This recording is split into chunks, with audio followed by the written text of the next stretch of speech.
My name is Mark Moss, and I make these videos to change the way you think about money because almost everything you have learned is wrong. I think a couple things I'm thinking of. One, unfortunately, the way the world is in its current state today and where it's going, unfortunately, I don't think you can have it all. You're going to have to be willing to trade something off, and so you have to figure out what that is. Even in the United States, for example, while we're still obviously pretty open compared to some of these other countries we're talking about, the Washington Post ran an article. So in the United States, we're having massive supply chain issues and inflation, like the rest of the world is, but it's getting pretty severe in the United States. As a matter of fact, schools are reporting they don't have food for their kids. They can't even get the boxes to make the cartons to put the milk in, and they can't get the meat for the school. So now they're substituting cheese fries. At a time where we're in a pandemic, we're worrying about health. Now we're feeding the students cheese fries for lunch, and all these things. And the Washington Post wrote an article, and they said Americans should just lower their expectations.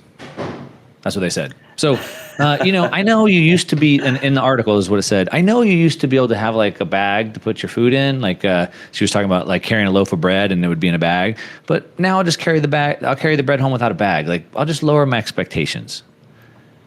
And this is the greatest time of prosperity in the history of the world, in the greatest country of the history of the world. And now Americans should just lower their expectations. You don't need to have all these things. And so you're saying, you may have to go to other countries and you may have to give up a couple of these comforts. Well, they're telling us we have to give them up here in the United States as well. So that's something I was thinking about. And then another thing I was thinking about is obviously you're a speaker, an educator, so you're traveling around a lot. But a lot of people maybe have families. And so they could just leave that restricted place, go to a cool spot in Colombia, Mexico, something like that, live open and free, have a lower cost of living. I mean, sure, maybe they give up a couple things, but still have a good cost of living, but they're free and they could travel if they want to, but they don't necessarily have to live that nomad lifestyle. Correct. And so there are different ways to approach this that you could look at setting up multiple bases, and if they're in cheaper countries, that might actually work out cheaper for you. Now, again, you do have to make certain trade-offs. You have to be comfortable with certain things. For example, if you're going to Colombia, I don't know much Spanish or really any at all, but that's one example where you might need to learn a little bit of the language. But certain places of the world are relatively open. So South America, some parts of Central America are relatively open and relatively good bang for buck. And I think one point I want to touch on as well, and this is bringing it to the economics and finance aspect of it as well, that you were saying in America, you guys, even Americans, are going to have to make trade-offs. And I think part of that is we have been living a lie, right? Because central banking and fiat money has driven this. We have believed that we are so rich when we've been looking at GDP number go up, and that's not necessarily what makes a society rich. What really makes a society rich is when people are able to save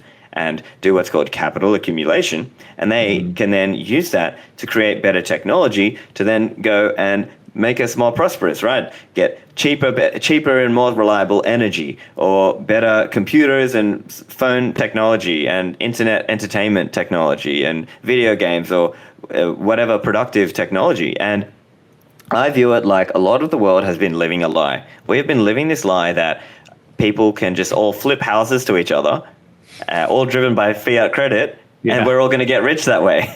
Yeah. It's just kind of crazy, because it's like, what real value are people adding? Now, yes, it's true that you need a business of home building and to facilitate for, let's say, if there's a lot of new people coming to live in the country and so on. But I think it's gone too far. Like even in Australia, that's definitely a thing, this whole house flipping aspect. And you see these articles of this 27-year-old who has 30 properties, and they've been flipping and they've managed to make it because they've managed to play the financial aspect and the debt game very well. Right. It's funny you say that. It's a perfect segue to jump. I want to ask you a couple of those things about living the lie. But funny you say about the house flipping, because I did that for about the first 10 years of my career. Fixed and flipped over 100 of them myself. But this then it went into the housing boom that led to the crash in 2008. And I started after there was a big crash in California from 89 to 92. In about 95, the banks were sitting on all these repos that they couldn't get rid of, and they couldn't sell them because the houses were in such disrepair. To get a loan on a house, it has to have a kitchen, it has to have a floor, for example. And so the banks, I was buying these homes from the banks, and then I was adding value. I would put the kitchen, I'd put the floors, I'd put the things, and then so people could get loans and buy them. So I was creating value, but then started the housing boom where people were standing in line at a brand new track, a housing track, and they're going to buy 3 of those houses just because they thought they could sell them for more when they came up, which to your point is adding no value.